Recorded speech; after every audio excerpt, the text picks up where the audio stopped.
Hey guys, welcome back to the channel. In this video, I'm answering a super common question. Can you use the Square app even if you don't have a business? The short answer is yes, you can. You don't need a registered business or an LLC to start using Square. You can actually set it up for personal use, like if you're selling stuff at a yard sale, doing a hobby, or just accepting money casually. Now, when you're signing up, you'll see an option called something like Casual Use, Miscellaneous Goods. That's the one you want to select. That actually falls under Square's category for individual use, so you're good to go with that. If you already set it up and picked the wrong category, like you accidentally chose a business type, don't worry. You can contact Square's support team and they'll help you change your account to personal use. Super easy. Now let's talk about taxes for a second. This is important. If you use Square and make over $600 in a year, starting from 2022, they're required by the IRS to send you a 1099K form.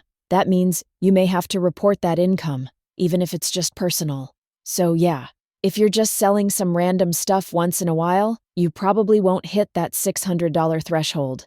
But if you do, just be aware the IRS will get a copy of your earnings, and you may need to report it on your taxes. If you're using Square, both personally and for business, like you sell crafts for fun and also do freelance work, then Square recommends creating 2 separate accounts, one for business, one for personal. That helps keep everything clean and organized. All right, so that's it. You can totally use Square without a business. Just select the right option, keep track of your earnings, and hit up their support if you need to switch categories. If you have any questions, drop them in the comments and I'll try to help you out. Thanks for watching. See you in the next one.